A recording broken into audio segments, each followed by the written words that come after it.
안녕하세요. 삼형제 중에 막내로 태어나 부모님과 형들에게 많은 사랑을 받아가면서 자란 40대 초반의 남자입니다.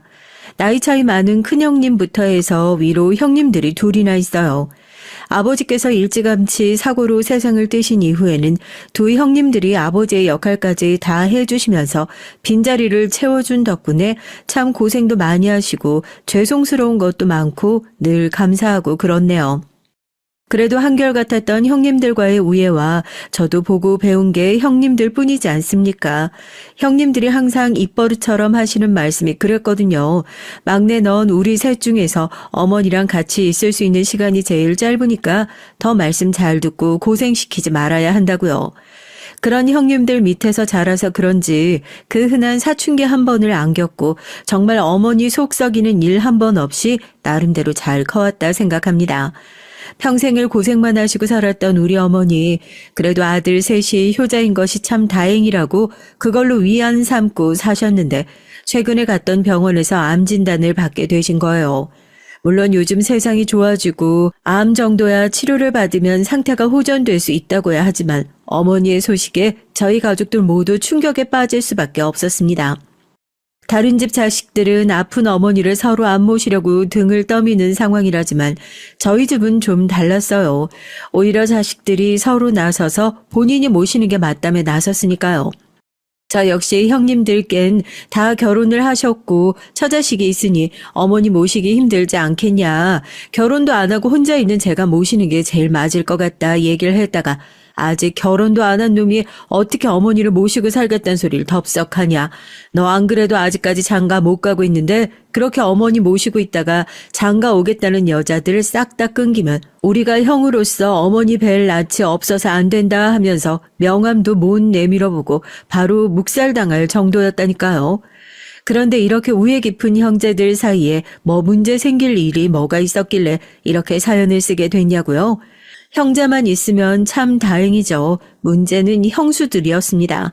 당연히 어머니에게 받은 것도 많고 평소에 어머님 하면서 극진하게 모시던 형수들이었고 어머니 역시 남들이 조금 모자라다 얘기할 수도 있는 두 형수들을 식구들로 받아들이면서 정말 뭐 하나 아낀 적 없고 모자라지 않게 뭐든 다 해주시는 분이었으니까요. 그래서 다른 사람들은 몰라도 두 형수님께선 가족처럼 저희 형제들과 같은 마음으로 어머니를 보고 있을 거라 굳게 믿고 있었습니다.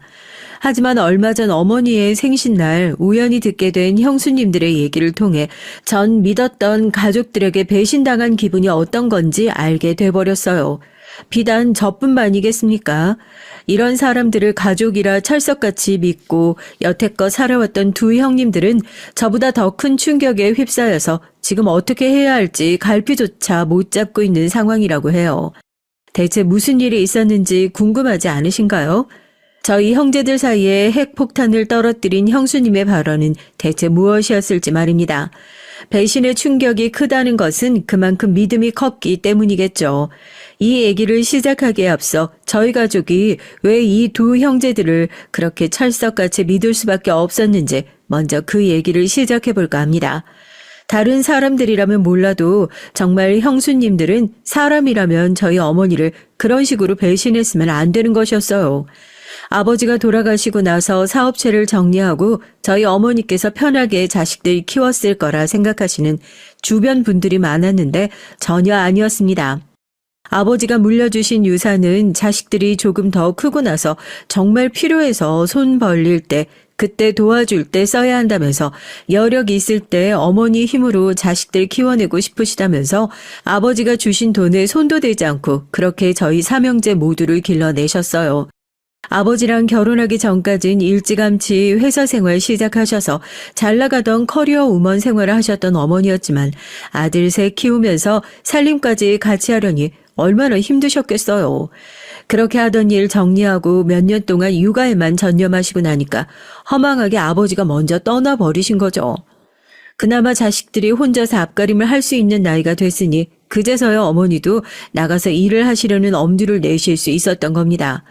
그렇게 느지막이 어머니가 다시 저희 형제들을 위해서 시작하신 일은 보험 판매였어요.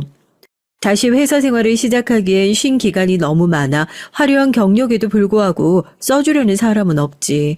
또 애매하게 경력이 높으니 어지간한 회사에선 채용을 할 엄두도 못 내지. 몸 쓰는 일이면 얼마든지 할 수 있다고 호언장담을 하더니 마트 물류 일을 시작한 지 한 달도 안 돼서 집에서 코피를 쏟는 어머니를 보고 온 아들들이 달려들어 뜯어 말리고 나신 후에야 고르고 고른 직업이었습니다. 엄마, 꼭 일을 해야겠어? 지금 당장 우리가 먹고 살기 어려운 것도 아니고 나랑 둘째랑 대학 갈 등록금이 없는 것도 아니고 우리 대학 들어가고 나와서 일도 하고 그러면 딱히 여유가 없는 것도 아닌데 엄마가 꼭 이렇게 사서 고생을 하는 이유를 모르겠네 정말. 이놈아, 사람 일 어떻게 될 줄 알고 너네 대학만 나오면 끝이야? 서울로 대학 올라가면 집은 안 구할 거고 한 달에 생활비는 또 어떻게 할 건데 대학 다니면서 아르바이트를 해? 그 시간에 공부를 한 줄 더해서 좋은 성적 받을 생각을 해야지. 취업은 또 얼마나 바로 할 수 있을 줄 알고. 엄마도 다 생각이 있어서 그러는 거니까 너네는 그냥 아무런 생각하지 말고 앞만 보고 공부만 해. 빨리 공부해서 빨리 성공하는 게 그게 엄마 도와주는 거니까. 자식이 셋이나 있으니까 아버지가 물려주신 재산이 상당했는데도 어머니는 늘 자식들의 앞가림이 걱정이 되셨던 모양입니다. 어머니 말씀대로 대학만 보내놓으면 다가 아니니까요. 그런 어머니의 뜻을 알던 저희였기에 서로를 채찍질하면서 자라왔던 것 같아요. 누구 한 명이 속을 썩이려고 시동을 걸어도 네가 어머니 생각하면 그럴 수 있느냐, 정신 차려라 하고 다잡아 줄 수 있는 형제가 있다는 것이 자라면서 얼마나 귀중한 재산이고 든든했는지 아마 형님들은 제가 이런 생각을 하고 있었다는 것조차 모를 겁니다. 어머니의 바람대로 형님들도 좋은 대학에 나와서 뭐 지지부진하게 취업을 못하네 어쩌네 하고 속썩이는 사람 없이 바로바로 다들 꽤나 괜찮은 회사에 들어가게 됐고 저까지 제일 마지막으로 대학에 입학하고 나서야 어머님 비로소 한숨 돌리시는 느낌이었어요. 항상 어머니를 보면서 왜 저렇게 뭐가 바쁘신 건지 쫓기기라도 하는 것처럼 자식들의 인생을 쫓아다니면서 케어해 주시느라 온 신경을 다 쏟고 계신 건지 이해가 안 될 때도 있었지만 저희가 잘 됐을 때 세상에서 그 누구보다 가장 행복해하는 어머니의 모습을 보면서 저런 미소를 매일같이 볼 수만 있다면 무슨 수를 써서라도 열심히 살아서 어머니를 행복하게 만들어드려야겠다 그런 결심을 하곤 했었죠. 하지만 어찌 뜻대로만 자라는 것이 자식이겠어요. 어쩌면 어머니의 속이 끓기 시작했던 건 그렇게 평생 어머니 뜻에 거역 한번 해보지 않던 아들들이 조금씩 어머니와 다른 의견으로 엇나가기 시작했을 때부터였을 겁니다. 대체 그 착했던 형들이 왜 갑자기 그랬냐고요? 형들은 아니라고 하지만 전 그 모든 것들이 형님들이 결혼하고 난 이후부터 변한 것이라고 생각해요. 사실 큰형님이 결혼하실 때부터 조용히 넘어가지 않았거든요. 아무리 그래도 그렇지 지금 네가 아직 어디 자리도 제대로 못 잡았는데 결혼은 무슨 결혼이야. 네 식구라고 하나 제대로 책임질 수 있는 형편이나 되긴 하고. 엄마, 그러니까 엄마한테 도와달라고 이렇게 부탁하는 거잖아요. 아무리 그래도 자기 애 가진 여자를 그럼 밖으로 내칠 거예요? 그건 또 아니잖아요. 나도 책임을 져야지.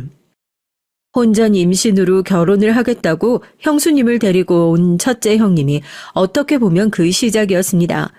첫째 형수님 처음 봤을 때 연예인 누구라고 해야 하나, 이영애 같은 느낌이라고 해야 하나요? 사람이 참 단아하고 어디 가서 귀한 부잣집 막내딸로 자랐나 보다 하고 생각했었는데 막상 얘기를 들어보니까 가정 형편 어렵고 집에 책임져야 할 식구 많은 어려운 집 장녀라고 하더군요.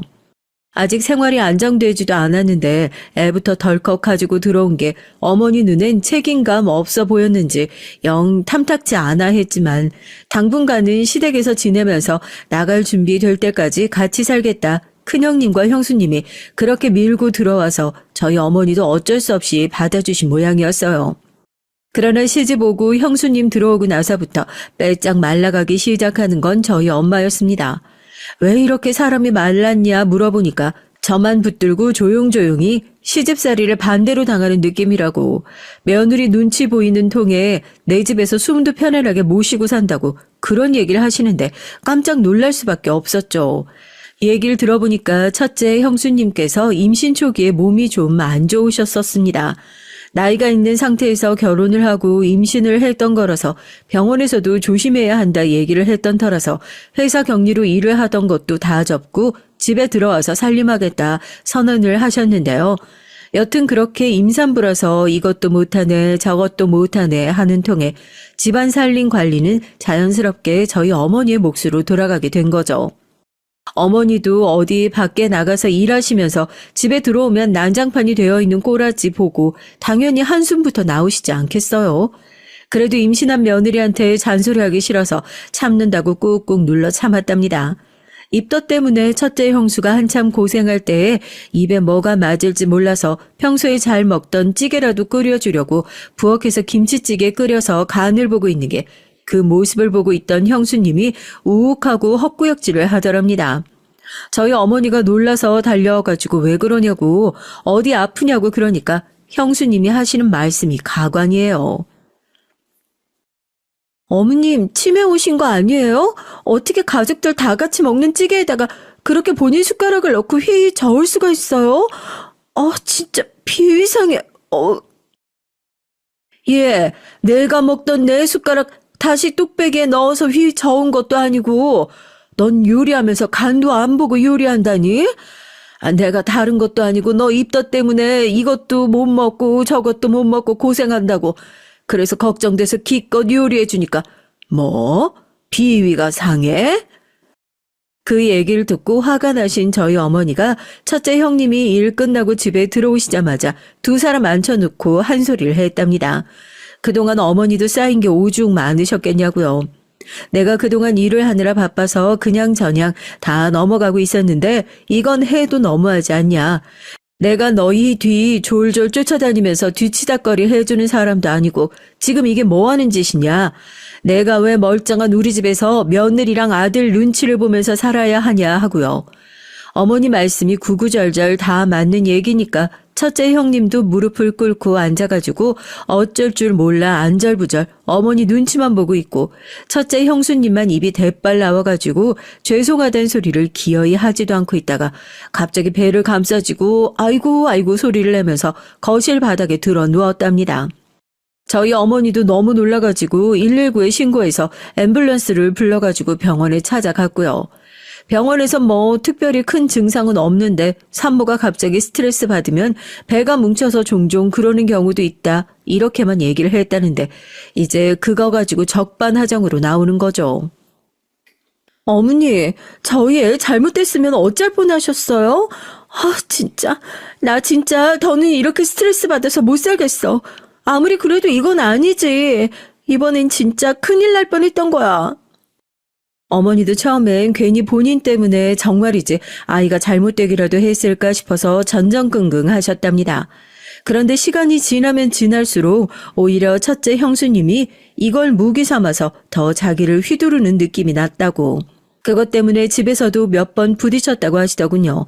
저희 어머니가 조금만 뭐라고 잔소리를 하려고 치면 배를 감싸고 스트레스를 받아서 배가 뭉치는 것 같네 어쩌네 얘기를 하는 통에 마음 편하게 잔소리도 못한다고 그러더라고요. 이대로는 내가 내 명에 못 살겠다 싶어서 그냥 두 사람을 독립시켜주려고 그런다.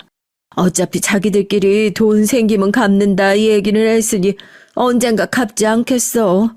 이렇게 집에서 나 때문에 자기 애가 잘못되네 어쩌네 이런 소리나 듣고 살 바에야 안 부딪히고 사는 게 서로 속도 편하지. 아유 나도 나이 먹어서 지금 이렇게 살림 대신 해주고 있는 것도 힘들어 죽겠는데 애까지 나와봐라. 그 애 누가 보게 생겼는지 많이 보이지 않니? 난 이 나이 먹고 육아까지 못하겠다. 결국에 어머니가 두 손 두 발 다 들고 형님과 형수님에게 돈 챙겨주면서 이 돈 가지고 독립하라고 분가하라고 그렇게 반은 내쫓다시피 집을 얻어주시게 된 거였죠. 그 얘기를 듣고 형님한테 한 번 대든 적이 없었던 저도 이건 아니지 않냐. 어머님한테 형님이 어떻게 그럴 수가 있냐. 얘기를 했는데 돌아오는 대답은 너도 자식 생기고 네 식구 생기면 그런 소리 안 나온다. 이런 소리만 하시니 제 입장에선 속이 답답할 노릇이었죠. 저도 이 정도인데 자기 배 아파서 열심히 자식 키워놓은 어머니 입장에선 얼마나 더 답답하고 서운했을지 지금 생각하니까 그때 더 제대로 편을 들어드리지 못한 게 죄송스러운 마음뿐이네요. 제가 봤을 땐 거의 망원 수준인 그런 결혼 첫째 형님이 처음이자 마지막일 줄 알았는데요. 어떻게 그렇게 훌륭한 어머니 밑에서 자란 자식들이 하나같이 여자 고르는 눈은 엉망진창인 건지 둘째 형수님도 크게 다를 바가 없었습니다. 저도 사연을 종종 들으니까 나쁜 시어머니에 대한 얘기가 나오는 얘기들을 듣는데요. 솔직히 그런 얘기 들을 때마다 공감이 안 될 때도 많아요. 나쁜 시부모님이 아무리 많다고 쳐도 나쁜 며느리보다 더 많을까 하고요. 저희 어머니랑 형수님들 다투는 것만 봐도 그렇습니다. 고부 갈등의 시작과 원인은 시어머니가 아닌 며느리에게 있다는 것 같다는 생각이 들어요. 아직 이 나이 먹고 결혼도 안 한 제가 봐도 말입니다. 본인들은 영원히 안 늙을 거라고 생각하는지 나이가 먹고 기력이 딸려서 예전만큼 잘 할 수 없는 행동들이 하나부터 열까지 뭐 그렇게 다 마음에 안 드는 건지 본인 친정에 가서도 그렇게 얘기를 할 수 있는지 묻고 싶습니다. 시댁 식구들이라고 어렵게 대해준다고 오히려 본인은 더 편하게 대하고 막말하는 거 아니냐고요. 세상에 어떤 며느리가 시댁이 오죽 편하고 만만했으면 집에 올 때마다 자기 남편 흉을 시어머니에게 편하게 볼 수 있겠어요. 그런 것만 봐도 저희 어머니가 제대로 된 시어머니 노릇 안 했다는 것은 뻔히 알 수 있겠는데 두 형수님들은 맨날 뭐가 그렇게 억울하답니다. 자기들처럼 시집살이 많이 당하는 사람이 없다면서 말이죠. 제가 보기엔 두 사람 모두 며느리로서의 도리는 제대로 하고 싶지 않고 또 시댁에서 받을 수 있는 혜택들은 다 누리고 싶은 이기적인 사람으로밖에 보이지 않는데 말이에요. 형님들도 결혼 전에 그렇게 어머니 생각을 잘하는 효자들, 본받을 점 많은 사람들이라고 생각했는데 결혼을 하고 나니 정말 자기 식구밖에 보이지 않는 건지 옆에서 개념 없는 행동을 하더라도 우선 제 식구 편들고 감싸기 바쁜 모습부터 보이니 실망이 이만저만이 아니었죠. 그 사건이 제대로 한번 터졌던 일이 있었는데요. 바로 김장 사건이었습니다. 저희 어머니 매해 힘들다고 이제는 그만하고 우리도 사 먹자고 얘기를 하는데도 사 먹는 김치랑 해 먹는 김치랑 어떻게 같냐면서 자식들 전부 다 먹일 몫으로 김장을 정말 어디 공장처럼 하시는 분입니다. 뭐 김장철 되면 동네 어른들 집집마다 돌아가면서 품앗이도 해주고 하는 것들이 굉장히 자연스럽지만 어머니가 그렇게 고생하시는데 거기다가 김치를 안 먹는 것도 아니고 따지고 보면 저나 어머니보다 애들이 있는 두 형님네 집에서 가져가는 양이 훨씬 더 많거든요. 결국에 자기들이 먹는 거 하느라고 그렇게 매해 고생을 하는데 죽어도 자기들이 나서서 도와주러 오겠다는 소리를 한 것을 한 번 꼴을 못 봤어요. 엄마도 이제 김장 같은 거 그만하세요. 집에 도와주는 사람도 없는데 왜 매년 그렇게 힘들게 김장을 하고 그래요? 우리가 이제 돈이 없는 것도 아니고 각자 벌어서 각자 먹고 살 정도는 벌어먹고 사니까 김치 같은 건 걱정 안 해도 괜찮다고.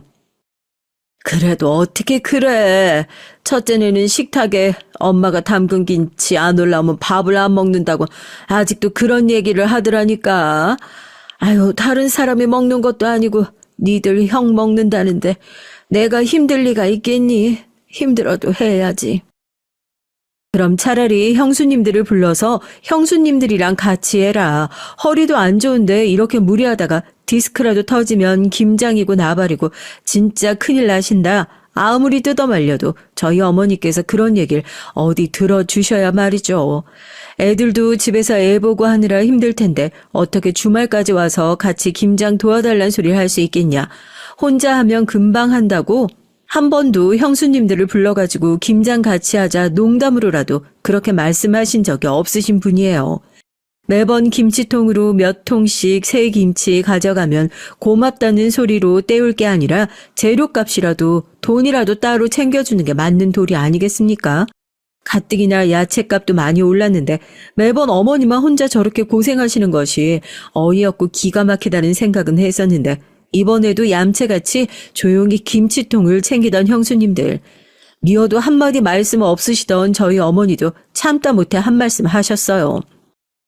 아무리 그래도 그렇지 다른 사람 먹을 것도 아니고 너희 먹을 건데 김장날 한 사람이라도 와가지고 옆에서 거드는 척이라도 해야 맞는 거 아니니? 너희 힘들고 바쁠까봐 아무런 말도 안 하고 나도 가만히 있었는데 해도 너무한다 싶다.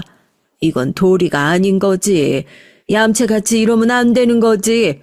김장 한번 할 때마다 돈은 또 얼마나 들어가는 줄 아니? 니네 생각해서 시간 들이고 돈 들여가지고 어른이 고생하고 하고 있으면 빈말이라도 어머님 다음번엔 같이 해요. 어떻게 이런 소리 하는 애가 한 명이 없어. 얼마나 얄미워요. 일은 거들 생각도 안 해. 아들들이 벌어온 돈으로 집에서 살림하고 있으면서 또 그런 아들이랑 며느리 먹이겠다고 하루 종일 고생해서 김장한 시어머니 옆에 턱하니 팔짱 끼고 서가지고 누가 시어머니인지 모르겠다 이거예요. 뭐 김치가 짜네 맵네 위생적으로 깨끗해야 되네 어쩌네 뒷담화는 뒷담화대로 하고요. 저희 어머니가 나이가 좀 드셔서 그렇지 절대 뭐 손맛이 떨어지거나 다른 건 몰라도 위생 쪽에서 부족하고 그러신 분은 절대로 아니거든요. 참다 못해 한마디 하니까 형수님들이 슬슬 눈치 보다가 한 행동이 뭐였는 줄 아세요? 예, 너 지금 이게 무슨... 내가 돈 받자고 이런 소리 하는 걸로 보이냐? 그럼 아니에요? 아우 전 어머님이 김장해서 저희 주시는 거 좋다고 아들들 잘 먹어서 그러는 거다 얘기했을 때 고지고대로 믿었는데 어머님이 이렇게 하나부터 열까지 다 불만이신 줄 알았으면 아우 진작에 그냥 깔끔하게 돈 드리고 말았을 거예요. 어머님 저희도 김치 같은 거 그냥 사다 먹으면 훨씬 더 편하고 맛있죠. 이러면서 어머님 얼굴도 한 번 더 보고 일부러 생각해가지고 그런 건데 어머님께서 먼저 이렇게 서운하다 어쩌다 티를 내시면 저희도 좀 그래요.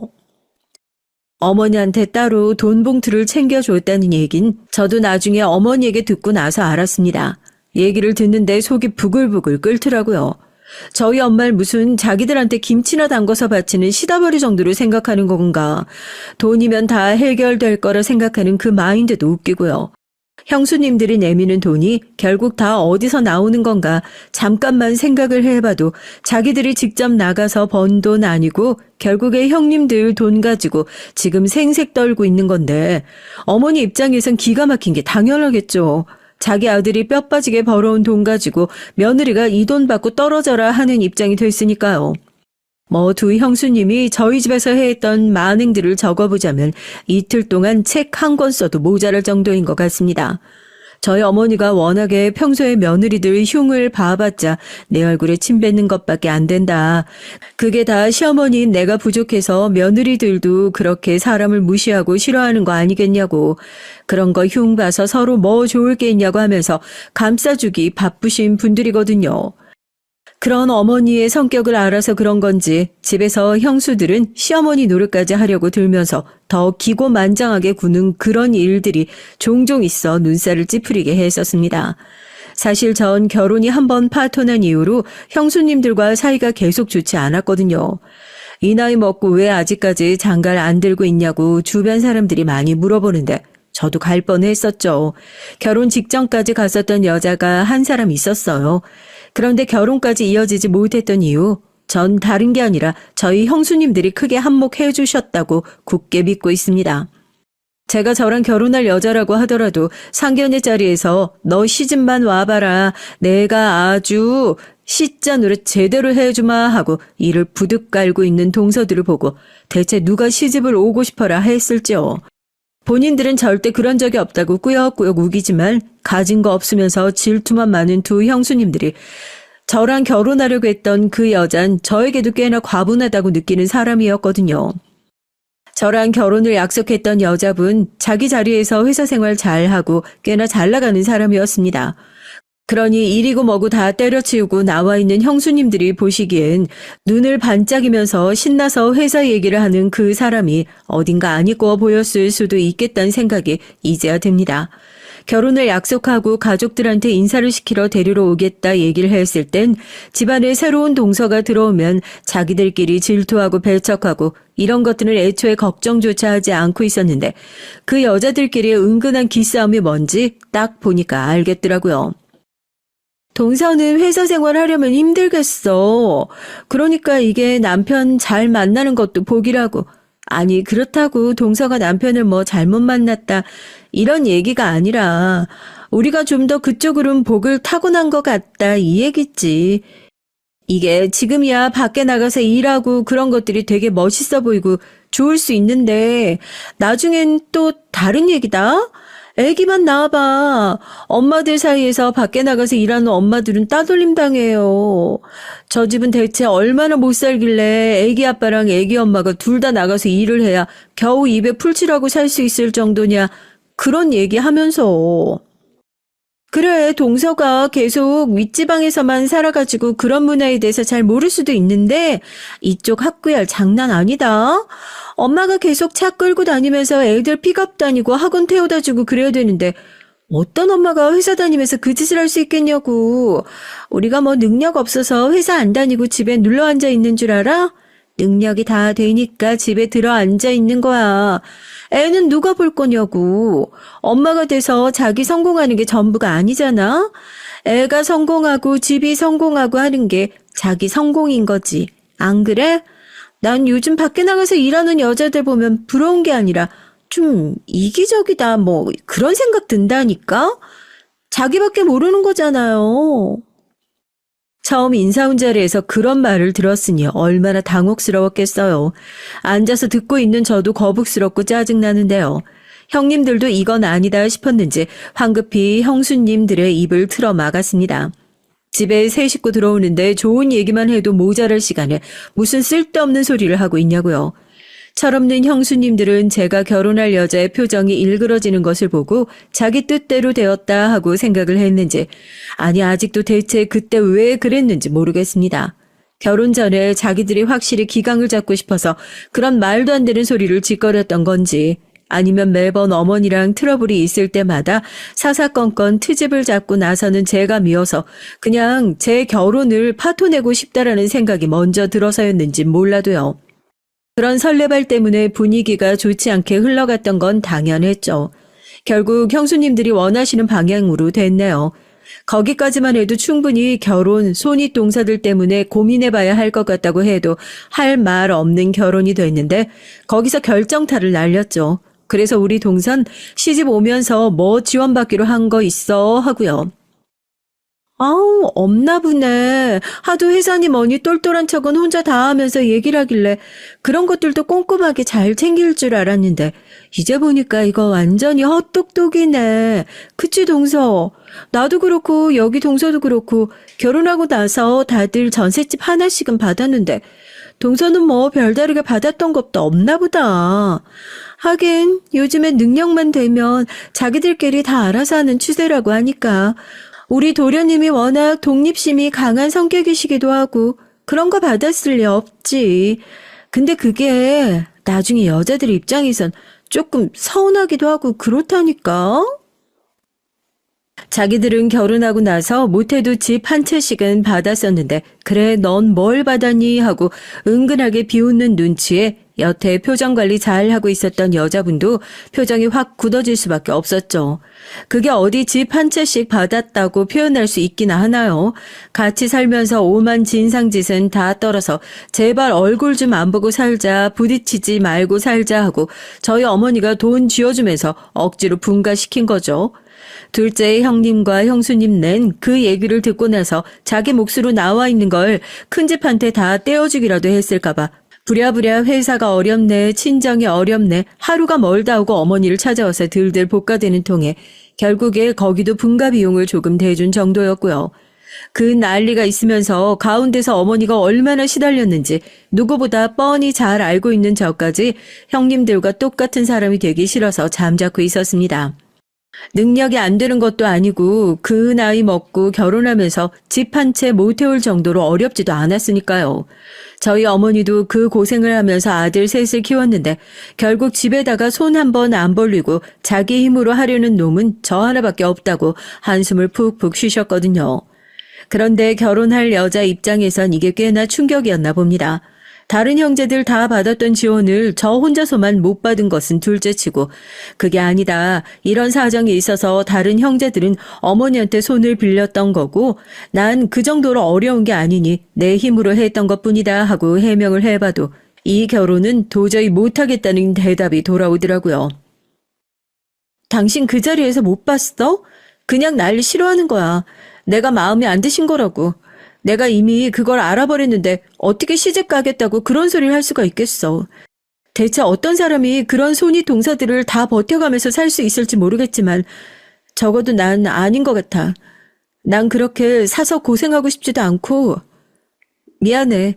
사랑 하나만 가지고 다 버티고 살기엔 나도 살면서 고생 많이 해봤고 집에서까지 이렇게 고생하고 싶지 않아서 그래. 그래, 미안하다. 네가 그렇게까지 얘기하는데 내가 무슨 말을 더 하겠어. 다 중간에서 제대로 역할 못했던 내 잘못이지. 내가 무슨 할 말이 있겠어. 이혼을 한 것보다 하려던 결혼을 엎은 게 훨씬 낫냐고 그따위 소리를 위로라고 하고 있는 형수님들을 보면서 속에서 천불이 날 지경이었어요. 형님들 보면서 그동안 아무리 말도 안 되는 소리를 하고 행동을 해도 최대한 참고 넘어가려고 했었던 것들도 많았는데 그날 이후로 완전히 형수님들과는 척을 지고 살았던 것 같네요. 가족끼리 중요한 일이 있는 게 아니면 굳이 따로 만나서 식사를 하거나 뭐 시간을 보내거나 하는 일도 없었으면 좋겠다. 제가 먼저 자리를 피하기도 했고요. 두 형님들께선 아직도 결혼이 엎어진 게 형수님들 때문인 것 같냐고. 그 사람은 그냥 인연이 아니었을 뿐이라고. 차라리 잘 된 거라고 빨리 놓아주라 얘기했지만 뭘 알겠습니까? 다들 자기 일이 아니니까 그렇게 쉽게 얘기할 수 있는 거죠. 억지로 화해시킬 생각도 말고 지금 이렇게만 지내는 것도 다행인 줄 알고 살면 안 되겠냐 그리 말했었습니다. 한땐 밖에 나가면 사람들의 부러움을 한눈에 받았었죠. 아들이 셋이나 있는데 하나도 빠짐없이 다 효자라서 말년에 든든할 일만 남았으니까 부러워 죽겠다면서요. 그것도 다 옛말이 되어버렸습니다. 이제 어머니는 새 아들을 두고 근심도 걱정도 세 배로 해야 하는 평범한 다른 엄마들과 같은 처지가 되어버린 것 같았어요. 제가 왜 형님들이 결혼을 한 이후로 달라진 것 같다고 느꼈는지 사이가 좋았던 저희 형제지간을 갈라놓은 게 죄다 형수님들 때문인 것 같아서 원망하는지 제 얘기를 듣고 나니 조금은 이해가 가시지 않나요? 제게 형수님들은 그저 가족이라기보단 형님들이 집안에 잘못 데리고 온 여자들, 잘못 골라가지고 온 식구들 딱 그 정도의 눈엣가시였습니다. 그래도 이미 형님들과 애까지 낳고 살고 있는 사람들을 저 혼자 미워한다고 뭐 달라질 게 있겠으며 미워해서 뭐 하겠어요. 형님, 아무리 자기 가족 소중하다고 해도 어머니한테 잘해요. 형님이 나한테 맨날 그러셨잖아요. 엄마한테 잘해야 한다고. 이제 살 날 남아봤자 얼마나 남았겠냐고. 가끔 보면 형님이 나한테 그런 말씀 해주시고 정작 형님은 까먹으신 것 같아서 하는 얘기입니다. 야, 엄마, 형님이 어머니 보고 산 세월만 해도 너보다 몇 년은 더 되는데 이제 와서 무슨 어른인 척 형님한테 훈수를 두고 있어? 효동 그렇게 눈에 보이게 하는 게 아니라 다 안 보이는 데서 조금씩 잘 하고 있는 거야. 너도 걱정하지 말고 얼른 장가들 여자나 찾아봐. 다른 게 효도가 아니라 어머니한텐 그런 게 효도인 거야. 자식들 셋 있는 거 하루라도 빨리 결혼시켜가지고 손주 보고. 그런 걸로 따지면 우린 어머니한테 나만큼 효자인 자식도 또 있겠냐? 옛날에 어머니 얘기라면 껌뻑 죽는 신용도 했었던 그 형님들이 어쩌다가 이렇게 변했는지 속상하기만 했었죠.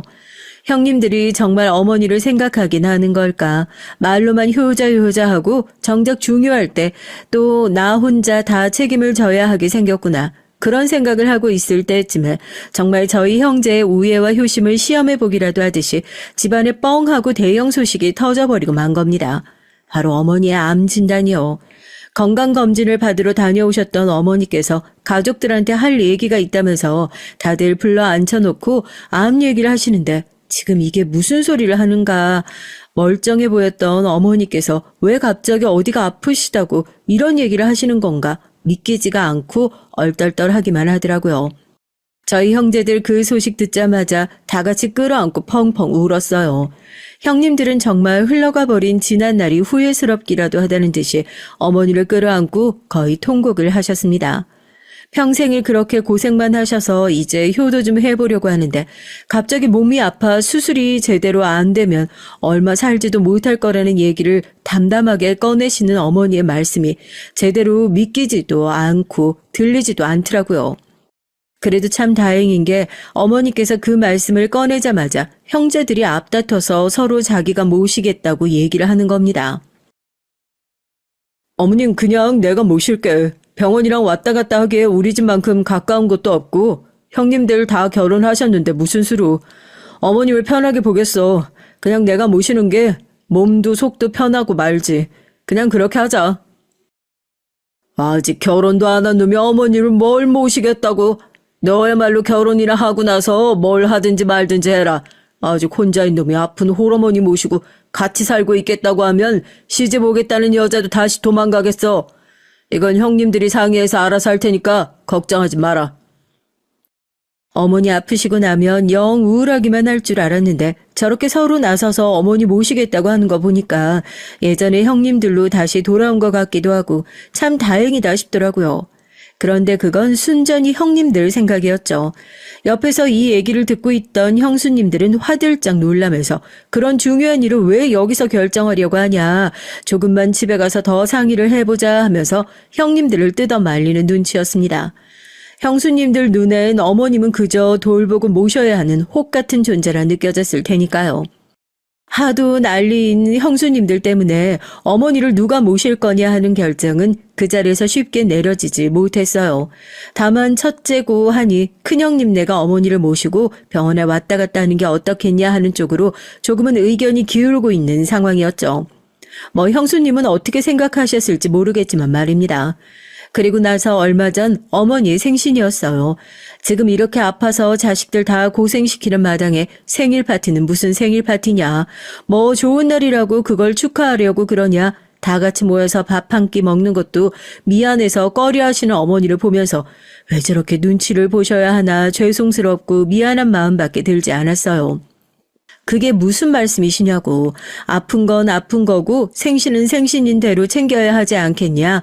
이럴 때 가족들이 다 같이 모여서 맛있는 것도 먹고 좀 으쌰으쌰 해야 힘도 나고 하지 않겠냐고 어머니를 달래드렸죠. 그렇게 온 가족이 어머니의 생신을 축하하기 위해 한자리에 다 같이 모였습니다. 그래도 가족들이 웃고 떠드는 모습을 보니까 내내 축 처져 있었던 어머니도 조금은 기운을 차리신 것 같아 다행인 것 같았죠. 그때 자연스럽게 다시 어머니의 거처에 대한 얘기가 나왔습니다. 그래서 어머님은 큰형님 내사 모시는 거 맞죠?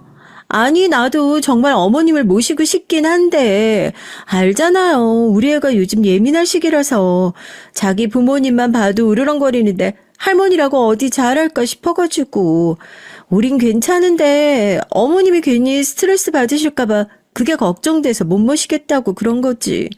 어머님 마음은 진짜 굴뚝 같은 거 알고 계시죠? 동서 마음이 그렇게 굴뚝 같았으면 왜 우리도 다시 생각해보면 되지. 예민한 자식이 어디 그 집에만 있나? 우리 애도 지금 한창 취업 준비할 시기라 예민한 건 매 한 가지야. 가만 보면 동서도 은근히 자식 핑계 사는 것 같다는 생각이 든단 말이야. 동서가 어머님 모시기 귀찮아서 그런 건 아니고? 왜 내 귀에는 자꾸 그렇게 들리나 모르겠네. 지금 가족들 다 같이 모여있는 자리에서 뭐 하자는 거야? 다들 조용히 못해? 요즘 잔뜩 예민한 주제였는지 얘기가 나오자마자 대번을 그렇게 모시고 싶은 마음이 굴뚝 같았으면 네가 모시지 그랬냐. 왜 나한테 떠넘기냐 하면서 두 형수님들은 어머니를 앞에 뻔히 놔두고 투덜거리면서 싸우기 시작하더라고요. 그 꼴에 어머니는 조용히 자리에서 일어나셨습니다. 기어이 어머니 생신날까지 이런 꼴을 보여야 속이 시원할까 싶어서 저도 한숨을 푹 쉬고 어머니를 찾기 위해서 자리에서 벌떡 일어났죠. 그런데 찾고 있는 어머님 보이지 않고 두 형수가 복도 끝에서 얘기하고 있는 걸 우연히 마주치게 된 거예요. 두 사람이서 얘기하는 걸 듣는데 저런 사람일 거다 하고 예상은 하긴 했어도 막상 진짜 그런 사람이라는 걸 알게 되니까 소름이 끼치고 정이 떨어진다고 해야 되나요? 어떻게 그동안 자기들이 받아 처먹은 건 생각도 안 하고 고작 아픈 가족 모시라는 얘기 한마디에 저렇게 매몰차게 등을 돌릴 수 있는지 참 기가 막힐 노릇이었습니다. 어디서 걷어 키운 짐승도 저렇게 배응망덕하진 않을 거라고요. 아니 그러니까 그 노인네는 왜 갑자기 아파가지고 이렇게 사람들 골 때리게 하냐고. 진짜 저 집 아들들이 효자인 것도 짜증나 죽겠어. 진짜 노인네 그냥 병원 갔다 모시면 되는 거지. 거기서 뭘 서로 모시겠다고 손을 번쩍번쩍 들고 자빠졌냐고. 제 말이 그거예요 형님. 제가 형님 싫어서 우리 집에서도 힘들 것 같다고 형님한테 떠넘겼겠어요? 아니 어머님도 사람이면 눈치가 있으셔야죠.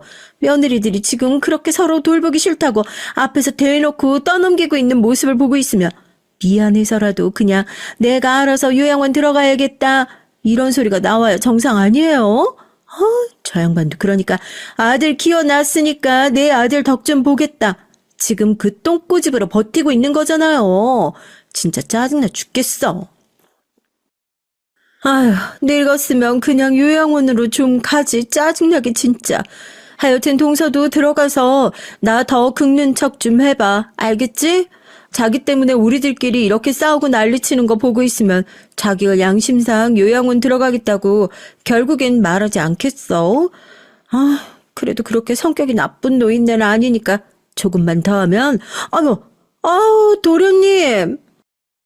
자기들끼리 신나서 떠들어대느라 제가 오는 것도 모르고 있었나 봅니다.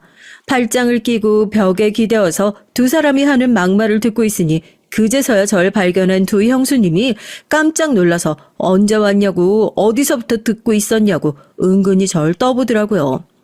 무슨 소리냐 전 두 분이서 재밌게 얘기를 나누고 계신 것 같아 궁금해서 와봤다. 무슨 말씀하셨냐 그러니까 제가 못 들은 줄 알았는지 아무런 얘기도 안 했다면서 가슴을 쓸어내리고 다시 들어가더라고요. 하지만 이미 다 들은 이상 두 형수님이 저희 엄마를 무기 삼아서 저희 집을 휘두르는 꼴을 가만히 지켜보고 있을 수만은 없었습니다. 다른 건 몰라도 저런 사람들한테 여태 속고만 살아왔던 형님들이 불쌍해서라도 형수님들의 실체를 제대로 까발려야겠다는 생각밖에 없었죠. 밖에서 동서랑 얘기를 좀 해봤는데 우리가 지금 너무 어머니를 모셔야겠다는 생각에만 초점이 맞춰져 있는 것 같아서 요즘에 누가 모시고 하는 것도 아무나 하는 일이 아니잖아. 그것도 전문가가 돌봐야 되는 거지.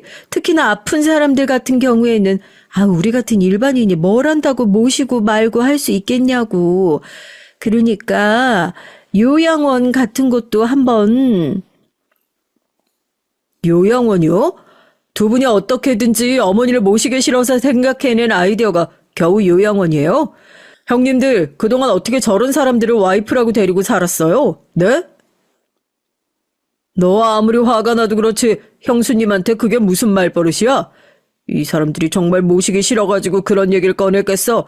자기들도 나름대로 고심해서 꺼낸 얘기일 텐데 무슨 소린지 몰라도 일단 드러나 보자고. 그래서 좋은 데 알아본 곳은 있고 어머님이랑 같이 한번 가서 봐볼 만한 곳이야? 형수님이 생각이 있어 그런 소리를 꺼냈을 거다 철석같이 믿고 있는 형님들을 보면서 기가 막혀서 제가 테이블 위에 핸드폰을 턱하니 올려놨습니다. 이게 뭐냐는 듯이 쳐다보는 사람들에게 제가 아까 복도에서 녹음한 파일을 그대로 들려줬죠. 그 안에선 두 형수님들이 신랄하게 저희 어머니와 저희 집을 비난하는 목소리가 고스란히 다 담겨져 있었습니다. 형수님들이 황급하게 제 핸드폰을 빼앗으려고 했지만 제가 한 발 더 빨랐어요. 핸드폰을 들고 형수님들의 목소리가 쩌렁쩌렁 울릴 수 있도록 핸드폰의 볼륨을 조금 더 올렸습니다. 형님들, 이제야 제 말 믿으시겠어요? 형수님들이 그동안 얼마나 어머니 안 모시려고 자기들끼리 수를 쓰고 있었는지요. 아니, 미리 아빠, 내 말 좀 들어봐. 지금 이거, 그거 뭐냐? 다 조작. 그래, 조작이라니까. 도련님이 나 미워하시는 거 어디 하루 이틀이냐고. 내가 왜 어머님을 모시기 싫다고 그래. 어머님 모시기 싫어했던 건 오히려 동서지. 난 아니야. 어머, 형님. 갑자기 가만히 있는 절 왜 물고 늘어지세요? 형님이 저한테 먼저 자식들 속썩이지 말고 하루라도 빨리 요양원 들어가 버렸으면 좋겠다고 그렇게 말씀하셨잖아요. 이제 와서 제가 무슨 어머님을 미워했다는 둥. 저야 형님 눈치 보는 게 시집살이니까 그냥 눈치껏 행동하다 보니 그렇게 된 거지. 저야말로 어머니에게 악감정 같은 거 하나도 없어요. 웃겨 정말. 시어머니를 모시지 않겠다는 일념 하나로 끈끈하게 뭉쳐있던 두 여자들의 우정도 파사삭 부서지고 말았습니다. 자기들끼리 네가 잘났네 내가 잘났네 하면서 서로 다투고 있는 모습을 보고 있는데 저희 식구들이 얼마나 어이가 없었겠어요.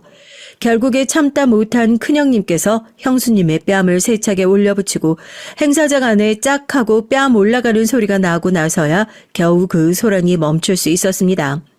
뺨을 한 대 얻어맞은 형수님은 어떻게 본인한테 이럴 수 있냐는 듯 얼굴을 부여잡고 잔뜩 억울하다는 얼굴로 형님을 쳐다봤지만 형님은 그런 형수님은 거들떠보지도 않는 채로 어머니 앞에 무릎을 꿇고 고개를 숙였어요. 이게 다 결혼 잘못한 자기 죄라고요. 어머니는 가운데서 어쩔 줄 몰라 하시고 아들을 일으켜 세우려고 하셨지만 저희 형님은 그 자리에 무슨 못이라도 박아놓은 것처럼 딱하니 앉아서 꼼짝도 하지 않았죠. 이게 다 제가 부족한 탓입니다. 이런 사람을 애들 엄마라고 여태까지 믿고 데리고 산 제가 얼마나 바보 같은지. 저희가 그동안 어머니한테 받아간 것만 해도 얼마나 되는데 뭐라고 더 드린 말씀도 없어요. 이혼하겠습니다. 이런 사람이랑은 제가 더 같이 못 살아요. 어머니, 저도 마찬가지입니다. 저 이런 생각하고 있는 사람이랑 어떻게 이제 한 이불 덮고 잠을 자겠어요. 아무리 내 가족이 소중하다고 하지만 어머니까지 내 가족으로 못 품고 사는 여자랑은 저도 못 살겠습니다. 용서해 주세요, 어머니. 냅다 두 아들이 무릎을 꿇고 앉아 이혼을 하겠다고 하니 저희 어머니도 당황해가지고 무슨 갈라서겠다는 소리를 그렇게 쉽게 하냐. 조금 더 찬찬히 생각을 해봐라. 아무리 그래도 이건 아니지 않냐. 형님들을 뜯어 말리셨지만 형님들 역시 단호했어요. 그제서야 형수님들이 울고불고 자기들이 생각이 짧았다. 한 번만 용서해달라. 어머니 앞에서 엎드려서 빌고 울고불고 난리도 아니었지만 이미 엎어진 물을 주워 담기엔 턱없이 늦어버렸죠. 더 이상 속 시끄럽게 만들고 싶지 않다면서 그런 형수님들을 질질 끌고 형님들은 행사장을 쌩하니 나가버리셨습니다. 사람들이 밖에 나가면 얼마나 욕을 하겠냐고. 자기 자식들 다 이혼시킨 엄마가 세상에 어딨다고. 네가 나가서 네 형들 좀 말려봐라. 응? 사람이 살다 보면 실수도 할 수 있고 그런 거지. 어떻게 그래.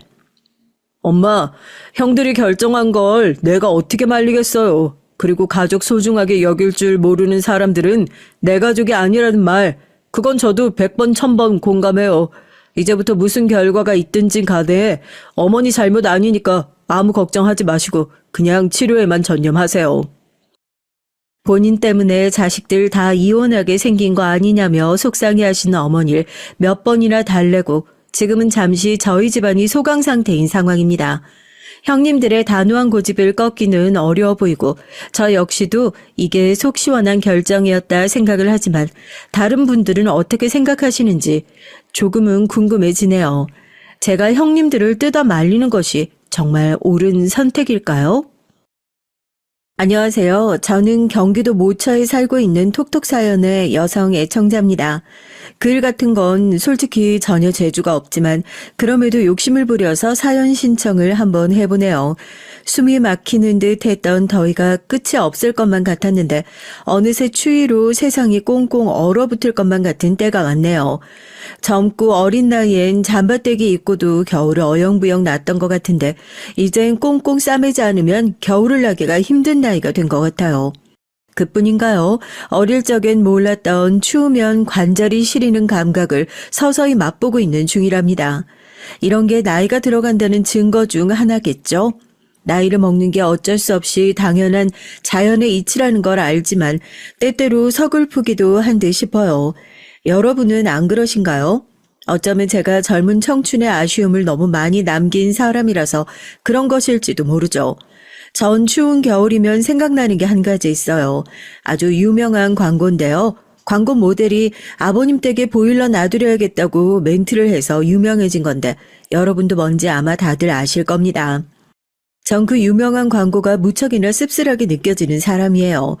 보일러에 얽힌 얘기가 있기 때문이죠. 제가 어떤 사람인지 소개해 드리려면 저라는 존재를 세상에 있게 한 분들이 우선 돼야 할 것 같네요. 외가는 옛날에 수혜를 크게 입었었는데요. 집이 아예 박살이 나서 없어졌을 정도였대요. 가뜩이나 가난했는데 더욱 힘들어진 것이었죠. 그 바람에 친정 엄마께선 서둘러 시집을 가버리셨습니다. 그리고 마주하게 된 당신의 시댁을 보며 처음엔 기겁을 하셨다고 해요. 하도 허접했기 때문에 수혜로 휩쓸려간 당신의 친정집보다도 못했으니까요. 한숨이 저절로 나올 뻔했지만 예의 있게 삼켜낸 친정 엄마께선 곧 따뜻한 성정을 가진 친정 아버지에게 점점 진심이 되셨다고 합니다. 지낼수록 부실하기 짝이 없는 그 집도 좋아지셨다고 해요. 시집살이 따위는 없었고 동네에서 노처녀로 불리고 있던 시누이 또한 성격이 부드러웠으니 친정 엄마께선 당신이 행운이라고 생각하셨다고 합니다. 그로부터 얼마 뒤 친정 아버지의 누나, 그러니까 제 고모께선 딱 30 나이에 결혼을 하셨어요. 아주 먼 지역으로 가셨죠. 그리고 죽도록 후회를 하셨으며 20년 결혼 생활하시다가 오죽하면 이혼을 하셨습니다. 자식은 아들만 둘 보셨는데 둘 다 망나니 기질이 가득했고 둘 다 친탁을 했어요. 매일 사골 치고 가출을 밥 먹듯이 하고 아직 미성년자인 자식들을 두고 이혼을 하시면서 고모께서 괜히 양육권을 포기하셨던 게 아니었죠. 근데 그 자식들이 성인이 돼선 매번 돈 달라고 손을 벌리고 나왔으면 책임져라며 원망하고 난리를 치는 바람에 고모께서 정말 많이 몸고생, 마음고생 가리지 않고 하셨습니다. 아유, 이럴 줄 알았다면 누나 보고 시집가라고 안 그랬을 거야. 사람들이 주변에서 노처녀라고 할 때 그거 막아서고 내가 화를 내줬을 거라고. 결혼만 잘못하지 않았어도 무던히 잘 살았을 텐데. 그래서 친정 아버지께선 뒤늦게 후회를 하셨고 친정 엄마께선 우리 코가 석자라고 고모의 사정을 못 들여다보고 살았다며 무척 씁쓸해야 하셨습니다. 친정 아버지께선 일찍이 공장 일을 하셨고요. 친정 엄마께선 식당 일을 다니셨어요. 두 분 다 무척 바쁘셨고 늘 앓는 소리를 내셨죠. 몸에서 안 쑤시는 데가 없었으니까요. 저는 3살 위에 언니 밑으로 태어난 집안의 둘째이자 막내였답니다. 철없고 맹랑한 저 대신에 언니가 효녀 노릇을 참 많이 했어요. 친정 부모님께서 그날그날 겪으신 사회의 부침을 들어드렸고 어깨를 주물러 드렸습니다. 저에겐 솔선수범만을 보이는 언니였죠. 천성 자체가 차분했어요. 그리고 예민했던 것 같아요. 어른들께 잔소리를 듣고 혼나고 그러는 것을 마음에 깊이 담아두며 곱씹고 괴로워했으니까요. 신경 쓰이는 일이 생기면 무조건 배앓이를 하기도 했습니다. 저와 친자매인데 이렇게나 성격이 엄청 달랐죠.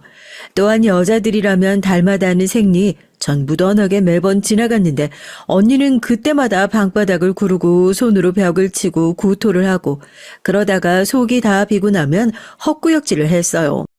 거의 죽을 기세로 힘들어했죠. 몸을 따뜻하게 하면 좀 낫다고 하던데 그래서 겨울이면 더 안쓰러웠죠. 평수가 무척 좁은 집이지만 가난을 그대로 반영한 집은 쉽사리 따뜻해지지 못했거든요. 게다가 언닌 하필 추위도 많이 탔고요.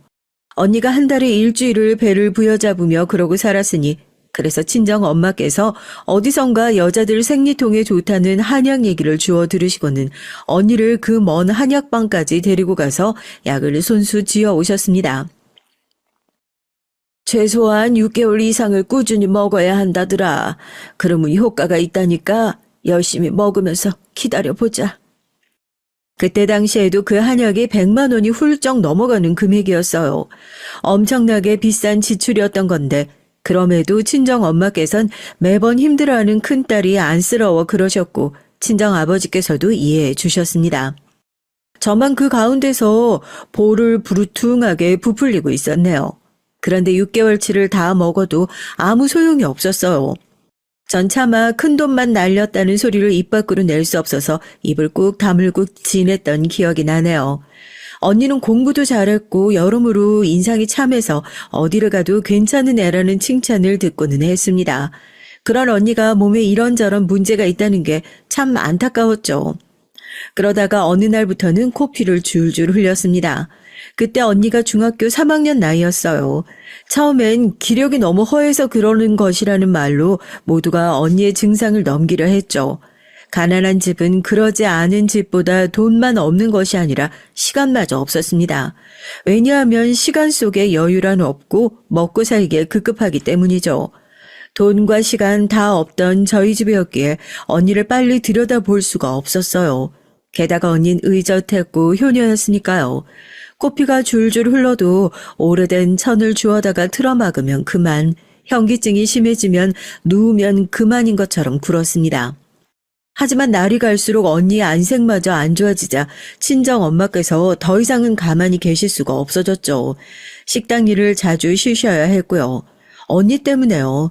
매번 식당 사장님께 그리고 같이 일하는 분께 양해를 구하고 굽신굽신 거리며 제발 자르지 말아달라, 이번만 자리를 비우겠다, 더 열심히 하겠다 호소를 하셨습니다. 저희 집의 형편이 넉넉하지 못한 거 아니까 식당 측에서도 몇 번은 사정 봐주었던 것이죠. 그래서 친정 엄마께서 언니를 데리고 병원을 다니셨어요. 솔직히 그땐 요새처럼 인터넷 시대도 아니었고 부족한 환경에서 태어나고 자란 사람이 자식 걱정돼서 이리저리 병원 옮겨 다니는 것이 보통의 일은 아니었다고 생각합니다.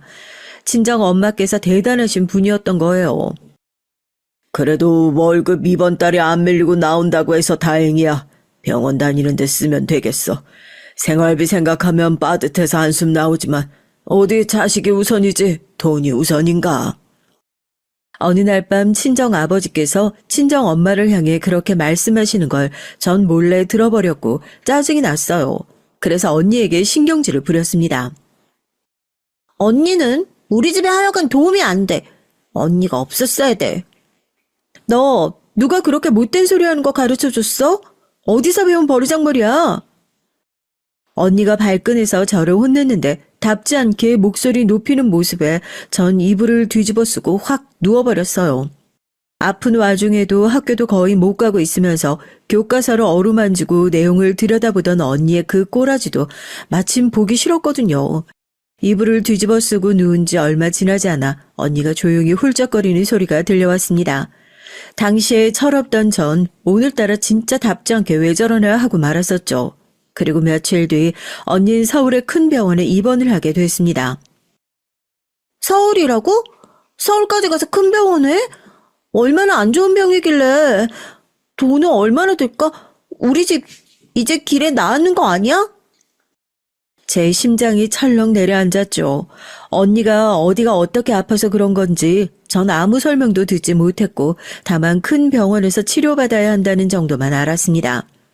입원하러 가던 날 언닌 태연하게 굴었어요. 나 괜찮아. 별거 아니야. 그냥 가서 치료받으면 돼. 오래 걸릴 수도 있지만 치료받으면 될 거야. 그리고 이건 너 가져. 그러더니 언니가 손때 묻은 작은 상자를 내밀었습니다. 안에 머리핀 여러 개가 들어있다는 걸 전 이미 알고 있었어요. 그게 탐이라서 몰래 여러 번 훔쳐보곤 했었거든요. 지금까지 살면서 선물로 받거나 용돈을 고이고이 모아서 산 머리핀들을 언니는 그곳에 간직해뒀습니다. 이거 언니 보물상자잖아. 이걸 왜 나한테 줘? 미안해서 그래. 그동안 넌 내가 쓴 거를 항상 물려받기만 했잖아.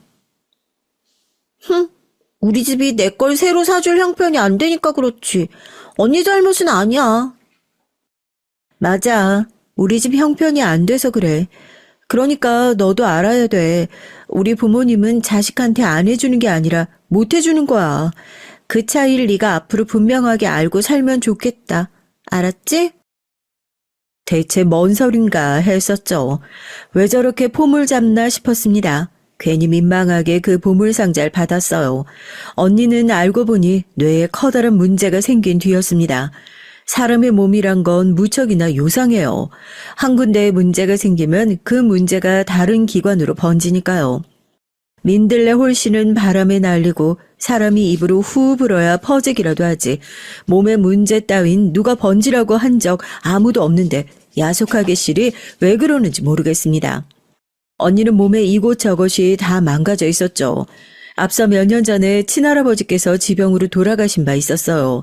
전 당시 무척이나 어렸지만 큰 병원 다녔으면 치료받으실 수 있었을 거라고, 더 오래 살다 가셨을 거라고 이렇게 수근대는 얘기들을 똑똑하게 들어뒀었죠.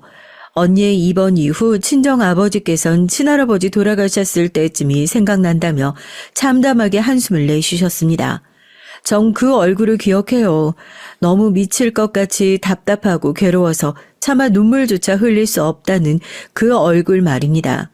그 옆에서 친정 엄마께선 애써 초연하고자 노력하고 계신 모습이었죠. 눈에 보이지 않는 저 너머를 바라보시는 듯 아득하고 아련한 눈빛으로 친정 엄마께서 이렇게 입을 떼셨습니다. 부자는 망해도 3대가 간다던데 그러면 거지는 잘 돼도 3대가 힘든가? 부자는 부자일 적에 만들어 놓은 미천들이 있어서 그거 남은 거 박박 긁어먹고 살아도 충분히 된다는 뜻이겠지.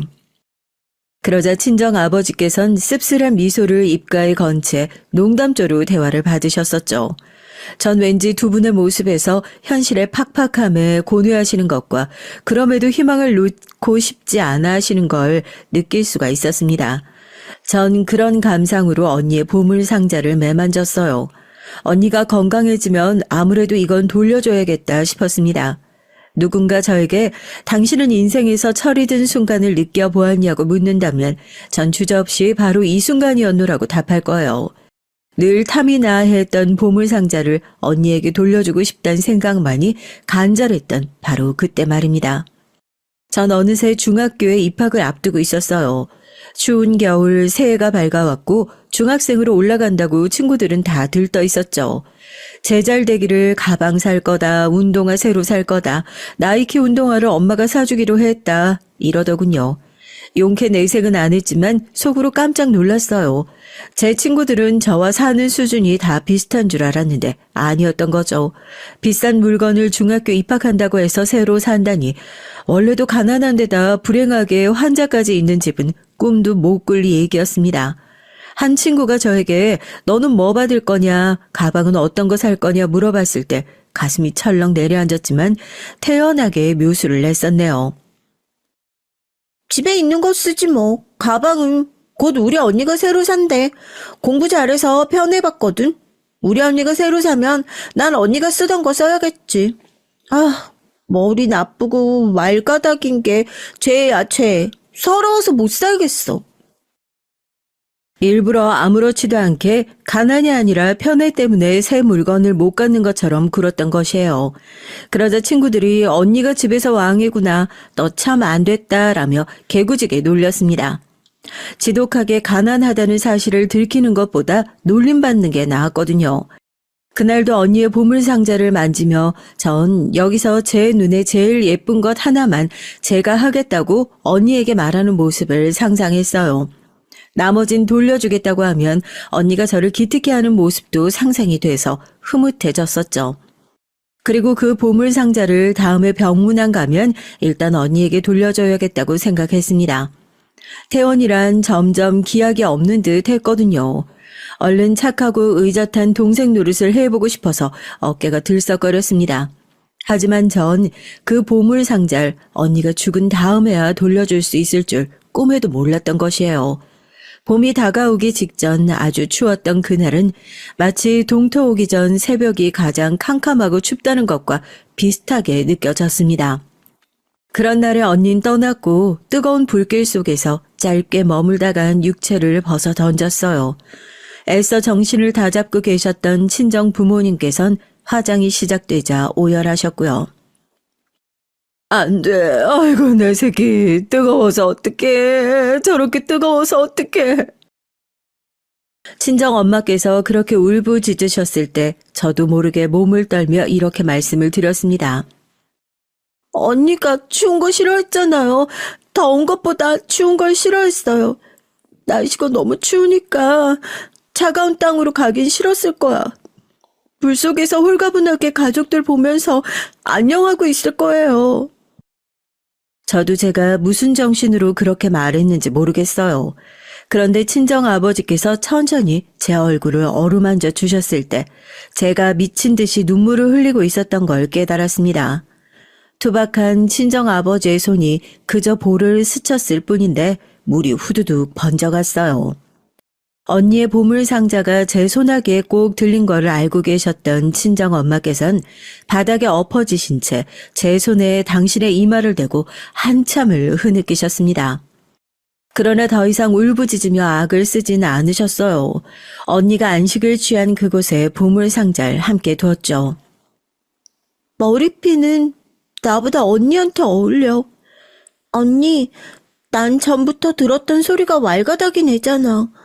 그런데 웬 숙녀처럼 머리핀이야. 언니가 그곳에서 실컷 하고 다녀. 알았지? 대신 난 기념으로 딱 한 개만 챙긴 거. 이거 간직할게. 고마웠어. 언니에게 미안해서 미치는 줄 알았습니다. 전 내내 퉁명스러운 동생이었거든요. 공부를 잘하는 언니가 자랑스럽기도 얄밉기도 했었고 자꾸 아파서 가족들을 신경 쓰이게 만드는 점이 너무 싫었습니다. 싫다는 걸 전 티를 내는 아이였고요. 전 이럴 줄 알았으면 그러지 말걸이라는 진부한 후회를 하며 살게 됐어요. 참고로 언니가 떠나고 언니의 물건들을 제가 사용하게 됐죠. 새로 사려면 다 돈이었으니까요. 값이라 해봤자 그게 얼마나 된다고 떠난 자식 물건을 남겨진 자식이 다 쓰게 두나요? 얼마 안 되는 값이었죠. 그런데 그 얼마 안 되는 것도 저희 가족에겐 컸습니다. 절대적인 힘을 가진 가난이라는 건 언제나 상대적으로 적용이 됐으니까요. 심지어 언니가 떠난 이후 그의 더운 여름날에 외할머니께서 쓰러지셨습니다. 단순히 열사병인가 했는데 원체의 건강이 너무 안 좋으셨던 거예요. 친정 엄마의 눈간 거무죽죽해진 상태였어요. 떠난 자식을 마음껏 기리며 슬퍼할 충분한 시간적 여유. 그런 건 가난이 쉴 새 없이 만들어낸 비극적인 소음 앞에서 누릴 수 있는 종류의 것이 아니었습니다. 하루하루를 버티고 살아내야 하는 생존 앞에서 감정을 곱씹는 건 사치였죠. 언니를 떠나보낸 친정 부모님께선 그 심약함으로 외할머니를 외면하시기란 불가능이었습니다. 힘들어서 사지가 다 끊어지더라도 외할머니의 병원비를 대시겠다고 했어요. 이미 빚도 있는 상태였는데 말이죠. 늦은 밤중에나 일을 마치고 돌아오신 친정 아버지께 밥을 차려드리고 돌아서 앉으신 친정 엄마의 얼굴이 무척이나 고단해 보였고 저도 모르게 이렇게 중얼거리고 말았습니다. 기가 막히는 것 같아요. 부자들은 아프지도 않은 것 같던데. 피식 웃으며 그러고 난 뒤 대답이 안 들려와서 친정 엄마 쪽을 쳐다봤는데 두 손에 얼굴을 묶고 계셨습니다. 아, 그제서야 제가 말 실수를 했다는 걸 깨달았죠. 가난하면 여러모로 아파. 많이 아파. 얼굴을 가르신 채 친정 엄마께서 그렇게 작은 소리를 내셨을 때 전 아무 말도 못했죠. 유난히 숨을 죽이고 간신히 잠을 청한 밤이었습니다. 전 고등학교에 진학을 안 할까 생각했었는데 친정 부모님께서 말도 안 되는 소리 하지 말라고 펄쩍 뛰시는 바람에 진학을 했네요. 언제부터인가 두 분께선 입버릇처럼 우리가 고생하며 사는 게 다 누굴 위해선데 라고 구셨습니다. 하나 남은 자식 절 위해서 열심히 사시는 거라고 하셨어요. 전 종종 숨이 턱턱 막혀오기 시작했습니다. 두 분의 얼굴에서 그늘을 지워드릴 만큼 공부를 잘하지 못하는 저, 특출난 재능 따윈 없는 저, 미래에 무엇을 할지 장래 계획 하나 세우지 못하는 저, 무능하게 이를 데 없는 저 자신이 너무 무기력하게 느껴졌어요. 차라리 언니가 아니라 제가 아팠다면 저희 집안의 미래는 더 밝았으리란 생각마저 들더군요. 겁이 났던 부분은 바로 이 생각을 친정 부모님께서 똑같이 하실 것 같다는 염려였습니다. 모든 게 감당하기 어려울 정도로 무거운 생각과 슬픔을 안고 있던 나날이 힘겹게 흘러갔어요. 제가 20대 중반 나이가 되자 그래도 자식이 얼마라도 돈을 꾸준히 버니까 사정이 전보다 확실히 나아진 게 체감이 되더라고요. 큰 돈을 벌진 못했지만 버는 돈으로 꾸준히 저축하고 좋아하는 음식도 사 먹고 지인들과 어울려 다니며 새로운 곳들도 가보고 그렇게 지내는 소소한 일상의 재미라는 걸 느끼게 됐죠. 이런 게 바로 평범하게 산다는 건가? 지금을 위해서 계속 달려온 거란 생각이 드네. 이제 앞으로 내가 효도하면서 그렇게 살아야지. 전 충분히 그런 다짐을 할 만했어요. 왜냐하면 전 인생에서 가장 강하게 타오르는 불꽃이라 여겨지는 20대 한창 나이였으니까요. 자신감도 꽤 붙어 있었고요. 친정 부모님께서 자꾸만 일을 못 그만두시고 너무 계속 열심히만 사시는 것 같아서 마음이 아팠는데 제가 다 갚아드릴 작정이었습니다. 그러나 인생이라는 거 정말 살면 살수록 더 모르겠더라고요. 인생이 쉽게 느껴진다는 사람이 존재한다면 대체 비결이 뭐냐고 가서 따져묻고 싶은 심정입니다. 제가 인생에서 가장 활발한 청춘기를 맞이했을 때 친정 부모님께선 몸에 이곳저곳이 불편해지기 시작하셨어요. 하늘도 무심하시지 어떻게 이럴 수가 있느냐는 말입니다. 절대로 하늘은 공평하지 않다고 생각했어요. 친정 아버지께선 고작 50대 중반이셨고 친정 엄마 역시도 고작 50대 초반이셨습니다. 100세 시대라는 표현이 나온 지 이미 꽤 됐잖아요. 그래서 이때도 100세까지 사느니 마느니 이런 얘기가 흔히 농담조로 흘러나오곤 했던 때였죠. 50대 건강 이상을 겪으시는 건 한탄이 저절로 나올 수밖에 없는 일이었어요. 친정 부모님께선 좋기 60대는 되어 보이셨고 하도 고생을 많이 하신 탓이었습니다. 제가 사실 27 나이에 결혼을 할 뻔했었어요. 교제하던 남자친구와 제법 진지한 사이였거든요. 그런데 그 시기 친정 아버지께서 어느 날 일을 나가시다 현기증을 일으키셨대요. 그때 얼른 쉬시면 될 일을 고집스레 억지로 편찮으신 몸을 이끌고 일터로 향하셨고 결국 그날 퇴근하시던 길에 쓰러지셨던 겁니다. 실려간 병원에선 혈관 문제라서 빨리 수술을 해야 한다고 했어요. 선택지 따위는 없었죠. 전 재산 다 부어도 되니까 제발 살려달라고, 살려만 달라고 저랑 친정엄마 둘이 병원에서 엉엉 울고 빌고 난리도 아니었습니다. 긴급 수술을 받으신 친정아버지께선 목숨을 건지셨고 시간이 좀 걸리긴 했어도 무사히 퇴원을 하실 수 있었어요. 그리고 전 결혼 얘기가 오갔던 그 남자친구와 헤어졌죠. 그냥 솔직하게 말할게. 널 사랑하긴 하지만 네가 가진 짐을 나누어 줄 만큼 사랑하진 않는 것 같다. 제가 그때 들었던 말이 안 잊혀집니다. 이 말을 회상하는 지금도 머리가 띵할 정도네요. 남자친구가 한숨을 푹푹 내쉬면서 덧붙이길 자기는 시댁에 헌신하는 며느리 딱 그걸 아내상으로 원하는데 저라면 앞으로 계속 친정 사정에만 붙들려 있을 게 뻔해서 결혼하기 힘들다고 그랬습니다. 거기까지 듣자 참을 수가 없어서 제가 그놈의 뺨을 한 대 쳤었죠. 그러면서 제 미련까지 같이 날려버렸습니다. 결혼하기로 했던 상대와 헤어졌다고 하자 친정 엄마께선 깜짝 놀라셨다가 이내 표정 관리를 하시곤 저에게 잘했다고 말씀해 주셨어요. 그리고 고모의 얘기를 꺼내셨죠. 슬프게도 고모께선 남편복, 자식복 모두 없으신 분이었으니까요. 고역인 결혼 생활 때문에 사람이 완전히 폐인이 됐잖아. 아이고, 처음에 딱 느낌이 아리송한 결혼을 아예 시작부터 안 하는 게 상책인 것 같더라. 굳이 결혼할 필요 없어. 결혼에 매달리지 마. 그리고 우리 딸, 너 아직 젊고 어린 건 네 스스로가 더 잘 알지? 천천히 생각해, 여유롭게. 알았어요. 그렇게 할게요.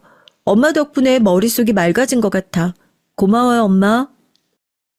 친정 엄마의 조언을 듣고 나자 기분이 확 나아지더라고요. 씩씩하게 다 털어내기로 했습니다. 그런데 바로 얼마 뒤 제가 친정 부모님의 대화를 본의 아니게 엿듣게 되는 일이 생겨버린 거예요. 하나밖에 안 남은 자식 새끼 앞날을 내가 맡고 있는 것 같아. 날개를 달고 훨훨 날아가야 할 자식의 청춘을 내가 꺾어버린 것만 같으니 어쩌면 좋을까. 자기 고모보다 10배는 최소한 더 나은 내 딸인데 결혼이 아예 없던 일로 됐다니 이건 다 내 잘못이야. 내가 못나서 그런 거야. 어디 당신만 잘못인가? 나도 잘못이지. 아니, 내가 더 잘못이지. 엄마로서 딸한테 제대로 해준 것도 없고 부족한 것 투성이니까. 친정 아버지의 말씀을 듣고 가슴이 문드러지는 것 같았는데 친정 엄마의 자체까지 듣고 나니까 그땐 정말 살기 싫어지더라고요. 친정 부모님께서 저런 생각을 하시게 둔 것 자체가 제가 모자란 자식이라는 증거 같았어요. 방문 틈으로 몰래 엿본 두 분께선 서글퍼하시면서도 울고 계시진 않았습니다. 그게 더 슬펐죠. 너무 힘든 나머지 차마 울지도 못하고 있는 얼굴이 어떤 모습인지 전 이미 알고 있었기 때문입니다. 언니가 죽음으로 가까워지고 있던 시절에 두 분이 꼭 저런 얼굴들을 하고 계셨었거든요. 우리 부모님은 왜 저런 얼굴만 하셔야 돼? 쥐구멍에도 볕들 날이 있다는 말은 다 거짓말이야? 속상해서 정말이지 미칠 것 같더라고요. 며칠 뒤에 친정 아버지께서 건강 때문에 이젠 아예 일을 못 다닐 것 같다고 말씀을 하셨을 때 그러면서 제 앞에서 죄인이 되신 것 마냥 고개를 떨구셨을 때 정말 이루 말할 수 없는 참담함을 또 느꼈습니다. 괜찮아요. 이제 일 쉬시면 저야 걱정 덜고 좋죠. 제가 앞으로 더 열심히 벌면 되잖아요. 전 어렸을 때부터 건강한 것 빼면 시체의 나이였다는 거 잘 아시죠? 저만 믿으세요. 더욱 소처럼 일해서 꼭 효도할 테니까요. 지금도 열심히 하는데 뭘 더 어떻게 하겠다는 거야? 그 말 들으니까 내가 우리 딸한테 미안해서 고개를 들 수가 없구나. 네가 작년부터 나한테 뭐라고 그랬니? 건강관리 해야 한다고, 걱정된다고, 안색이 좋지 않다고 자꾸만 그러면서 일 좀 쉬라고 했었지.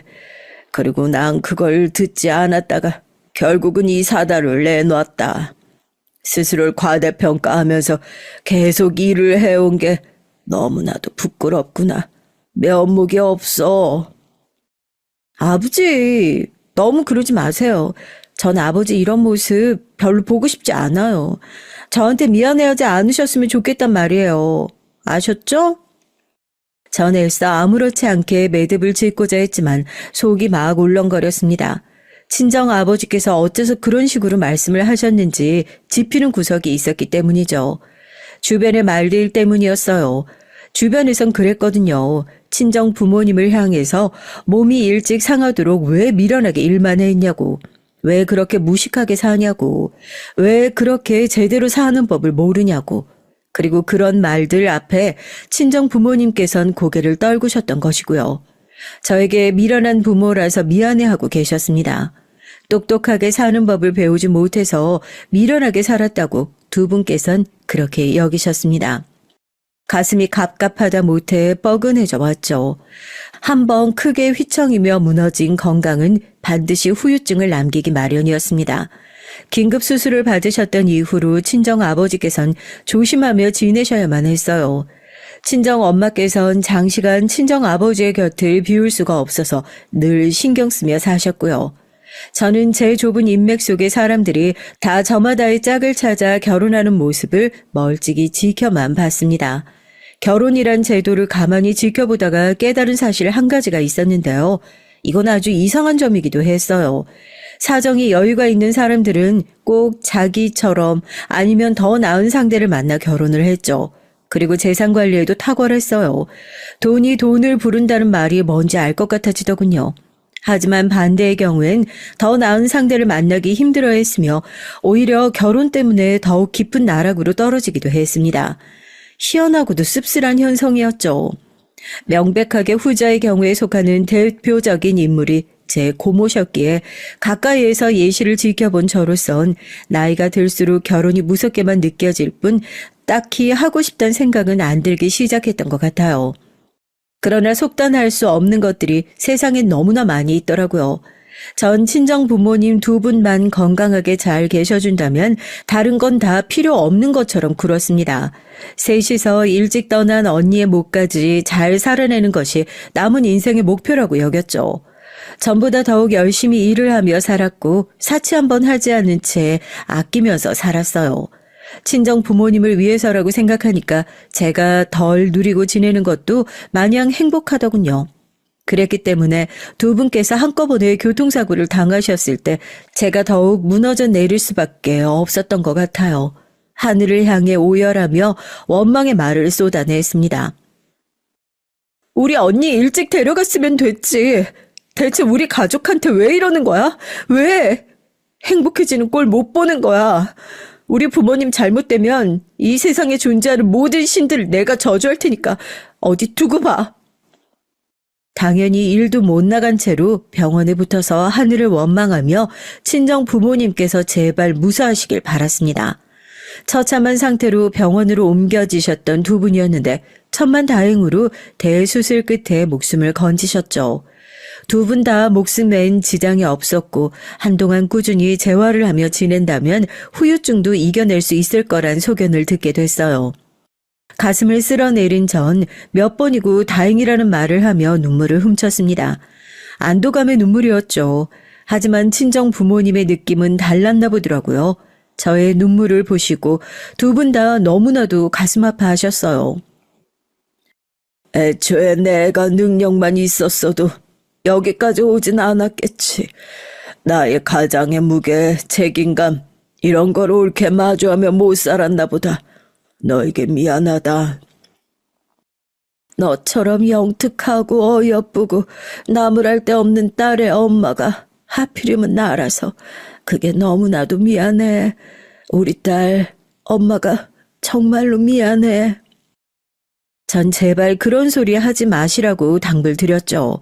여태까지 힘들게 모아온 돈, 친정 부모님의 병원비로 다 날리게 됐지만 하나도 절망스럽지 않았습니다. 그것으로 친정 부모님께 제 곁에 계속 계실 수만 있다면 상관없었어요. 왜냐하면 빈털털이 거지가 되는 것보다도 친정 부모님 없이 세상에 혼자 남겨지는 것이 훨씬 더 두려웠기 때문입니다. 전 이런 제 심정을 가감없이 털어놨는데 두 분은 생각이 또 많아지셨어요. 당신들께서 떠나시면 세상에 제가 혼자 외로이 남겨진다는 사실을 걱정하기 시작한 것이었죠. 교통사고 이후 반년이 지나가던 무렵 친정 부모님께선 저를 향해 이왕이면 결혼을 해라 이렇게 직접적으로 말씀을 주셨습니다. 고민이 됐어요. 결혼에 대한 기대가 사라진 지 오래인 상태였고 전 결혼 자금 한 푼 없는 상황인데 이런 조건으로 괜찮은 상대를 만날 수 있을 리가 만무했으니까요. 하지만 한편으론 친정 부모님께서 만약에 정말로 이 교통사고로 두 분 다 돌아가셨다면 전 철저히 혼자였을 것이란 생각, 그리고 친정 부모님 없이는 더욱 결혼하기 힘들 거라는 생각이 동시에 들기도 했습니다. 양친이 계시는 여자와 안 계시는 여자는 결혼 시장에서 차이가 확 날 것 같았거든요. 친정 부모님께서 보조기구 없이도 천천히 걸으실 수 있게 됐을 무렵 전 지인에게 부탁해서 어렵사리 남자를 소개받았습니다. 저보다 1살 연하였고 집안은 꽤 유복한 편이었죠. 예상보다 너무 좋은 조건의 남자라서 전 부담을 느끼고 있었고요. 하지만 의외로 그쪽에서 절 첫눈에 마음에 들어했고 절 마다할 이유가 없어서 만남을 이어갔습니다. 그러나 딱 2달 뒤 그 남자의 모친이란 분에게 연락이 왔고 저를 따로 보자고 그랬어요. 자리에 나가봤다가 욕이나 실컷 들었죠. 내가 그 집의 얘기 듣고서 하도 어이가 없고 기가 막혀서 직접 보자고 했습니다. 집안이 너무 재수가 없는 거 아니에요? 살다 그렇게 재수 없는 집안은 처음 접하는데. 무슨 소리를 어떻게 들으신 건지 모르겠습니다만 안 좋게 보셨다면 저로선 유감이라고밖에 드릴 말씀이 없네요. 계속 재수가 없으니까 그 정도면 굿이라도 해야 되는 거 아닌가? 굿판이라도 버려봐야지.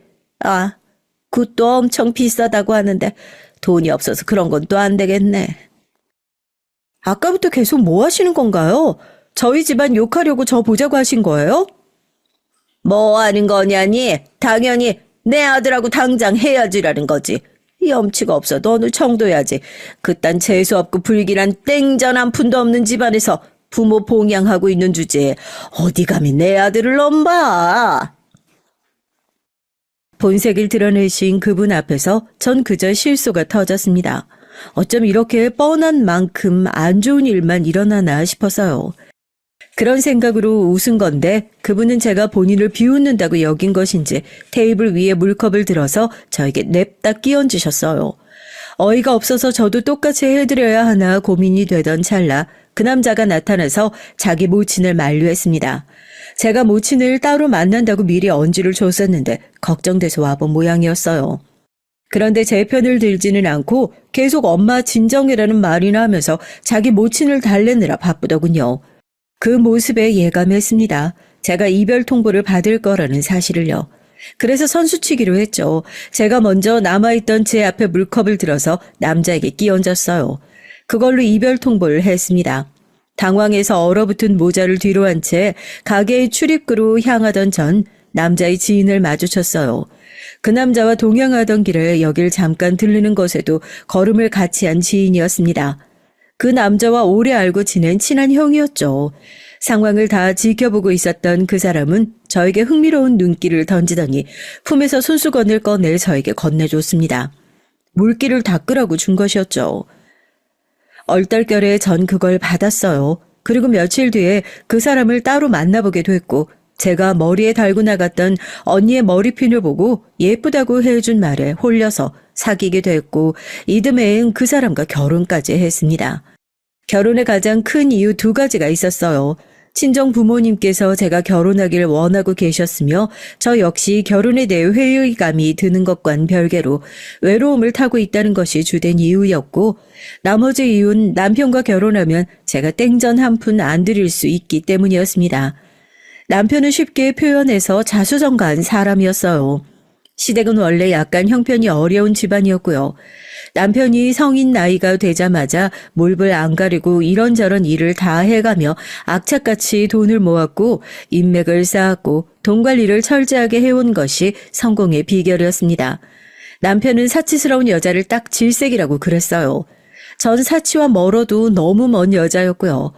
집안 살림 할 줄 모르는 여잔 사양이라고도 했었는데 전 편찮으신 부모님을 모시며 일을 다니며 집안일까지 다 해온 경험의 소유자였습니다. 그래서 남편이 저랑 결혼했던 거예요. 너무 잘난 여잔 필요 없고 자기랑 적당히 잘 살 여자면 된다고 하는 말이 솔직히 좋게 들리진 않았습니다. 첫 느낌이 왠지 싸한 결혼이면 하지 않는 게 나은 것 같다고 엄마가 그러셨는데 그래도 설마 괜찮겠지. 자기가 허리띠 졸라매서 모은 돈으로 대출 껴서 구입한 작은 아파트에 같이 살자 그랬고 저는 몸만 오면 된다고 그랬어요. 제 친정이 얼마나 재수가 없든 그건 자기가 알 바 아니라고 하면서 자긴 본인 식구들도 어차피 잘 안 챙기고 산다며 떠들었습니다. 전 이게 과연 무슨 소린가 했었는데 결혼하고 나니까 알겠더라고요. 남편은 자기의 성공을 오롯이 자기 것만으로 봤어요. 내가 뼈 빠지게 일하고 눈 빠지게 주식 공부하면서 번 돈인데 왜 아버지 어머니한테 드려야 돼?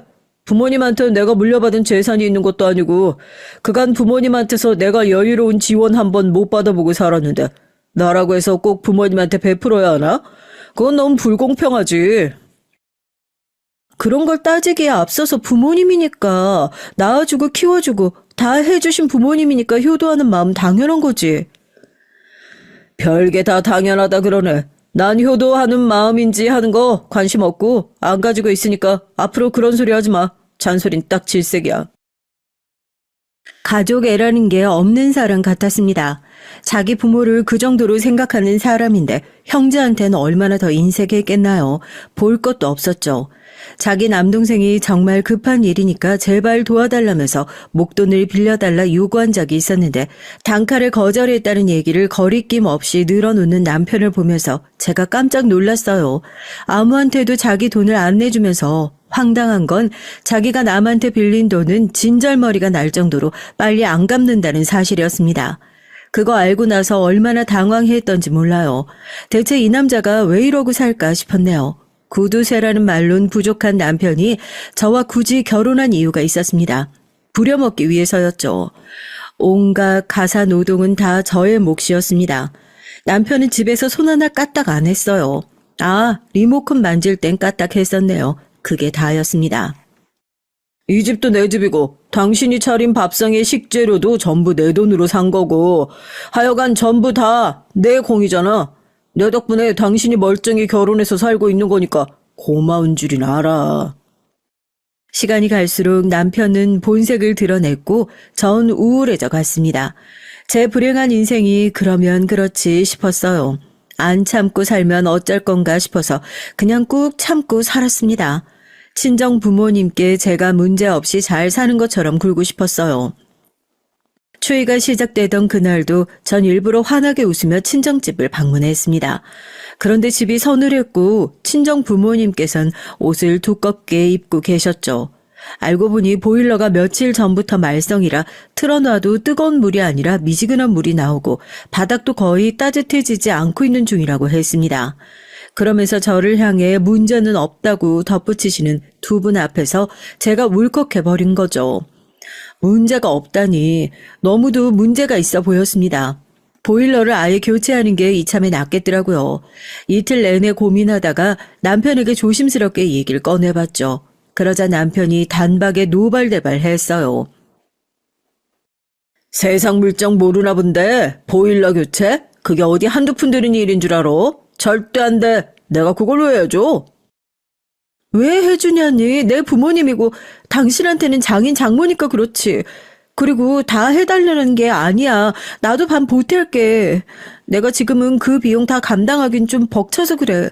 마음 같아선 내가 그냥 다 해드리고 싶지. 마음만 그러면 뭘 해? 능력도 없는 주제에 괜히 마음만 앞서고 지랄이네. 아 때려치워. 뭔 보일러 교체야. 대충 전기장판이라 끼고 사시라 그래. 듣자 하니까 보통 질긴 목숨들도 아닌 것 같던데 추워서 죽게 하겠어? 안 죽어. 뭐? 지금 당신 뭐라 그랬어? 어떻게 말을 그런 식으로 해? 내가 지금껏 당신의 어떤 언행도 묵묵히 참아왔지만 이번만은 아니다. 우리 부모님 욕보이는 건 내가 못 참아. 당신은 하도 폐륜적인 인간이라서 자기 부모 말고 다른 사람 부모도 우습게 보는구나. 그게 기본이구나. 당신은 항상 최신 휴대폰 쓰면서 저번에 시댁 가봤을 때 집에 옛날 전화기만 달랑 한 대 놓여있는 거 보고 내가 그때 말은 안 했지만 정말 기가 막혔어. 세상에 또 이런 폐륜아가 있을까 싶어서. 제가 신랄하게 말하자 남편이 곧장 제 뺨을 세게 쳤어요. 너무 세게 맞아서 제가 거실 바닥에 엎어지자 발로 제 등을 밟고 다리를 걷어차기도 했죠. 제가 아픔에 신음하자 저를 비웃었습니다.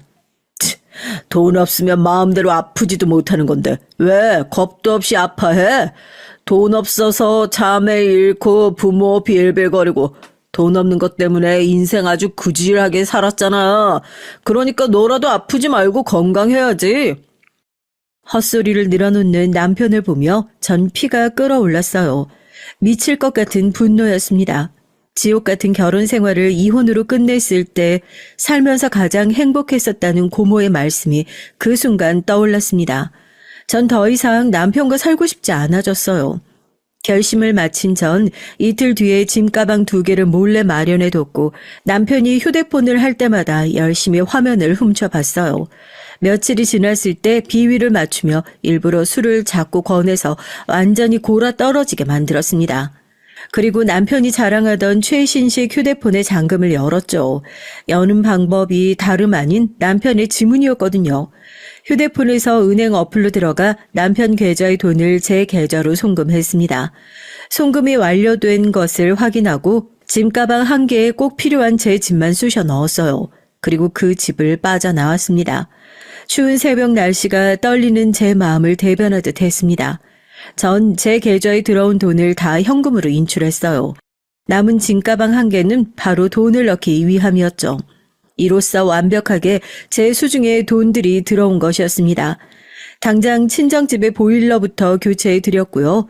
친정 부모님께 머릿속이 복잡해서 생각 정리차 여행 좀 다닐 거란 핑계를 댄 뒤 아무 연고도 없는 지역에 가서 지냈습니다.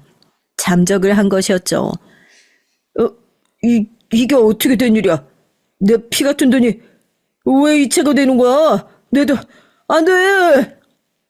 남편은 울부짖으며 저를 찾아다녔고 그 과정에서 제 친정 부모님은 물론이고 시댁 식구들에게 제 행방을 물었는데 아무도 협조를 안 해줬어요. 특히 시댁 식구들의 반응이 싸늘했다고 해요. 땡전 한 푼 자기 가족에게 안 베풀고 산 사람이 돈 잃었다고 우왕좌왕하는 꼬라지가 다들 내심 고소했을지도 모릅니다. 이 얘긴 제가 시댁에 슬그머니 들러서 집 앞에 전기장판과 한우 세트를 놓고 사라지려다가 시댁의 친척분을 마주치는 바람에 별 수 없이 잠시 대화를 나누던 중에 들었던 거예요. 다들 저를 응원하고 있다고 그랬어요. 제 친정이 항상 어렵고 힘들었던 걸 모두가 알고 있다면서 이왕이면 제가 그 돈 가지고 친정 부모님과 잘 썼으면 좋겠다고 해주셨습니다. 눈물이 핑 돌더라고요. 용기를 얻은 전 마음 편히 지내기 시작했죠. 남편과 전 법적으로 부부였습니다. 생판 남이 아니라 배우자였기 때문에 남편이 저를 신고하고 처벌을 받게 하고 싶다고 해서 그게 생각처럼 될 일이 아니었던 거죠. 전 제 인생만큼 씁쓸한 인생이 또 있을까 싶은 생각이 들었지만 남편을 향해 배째라 태도를 취하는 걸 거두지 않았습니다. 전 유유자적하게 지냈고 남편만 환장하는 것이었죠. 그러더니 그 심란함을 달래고 싶어서 그랬나 봐요. 웬 술집인지 노래방인지 그런 곳에서 일하는 여자랑 놀아놨습니다. 그런데 하필이면 그 여자와 뜨거운 시간을 보내려던 와중에 그 여자의 남자친구가 나타났던 거예요. 그 남자친구가 열받아서 남편에게 주먹을 날렸고 성격 있는 남편이 거기서 참을 리가 없었습니다. 주먹에 이어서 발길질까지 날렸던 것이죠. 그런데 여기서 또 하필이면 그 남자친구가 맞아서 넘어질 때 테이블 모서리에 머리를 잘못 박은 겁니다. 피가 철철 나자 그 여자가 고민할 새도 없이 신고를 해버렸고 남편은 단번에 그 일 때문에 사람을 때려서 중태로 몰아넣은 가해자가 되어버렸습니다. 내가 이렇게나 재수가 없다니. 이게 다 설마 재수 온 붙은 여자랑 결혼해서 그런 건가? 난 억울해. 억울하다고요. 난 잘못 없어. 기껏 시어머니께서 면회를 가셨을 때 그런 소리나 했다네요. 시어머니께선 당신의 장남이 끝끝내 교화가 안 될 인간임을 이때 겸허하게 인정하셨고 그 후로는 가슴속에서 지우셨다고 했습니다. 남편은 결국 징역을 최종 선고받았어요. 전 모든 시댁 사람들의 응원하에 황당한 경로로 생긴 그 돈을 친정 부모님과 행복하게 쓰면서 지낼 수 있었답니다. 그 이후로 희한하리 많지 일이 술술 잘 풀린 건 덤이었어요. 친정 부모님께선 언제 교통사고 같은 걸 당하셨냐는 듯 아주 건강해지셨고요. 이제야 모든 것이 제자리로 돌아가서 옳게 사라지고 있다는 느낌이랍니다.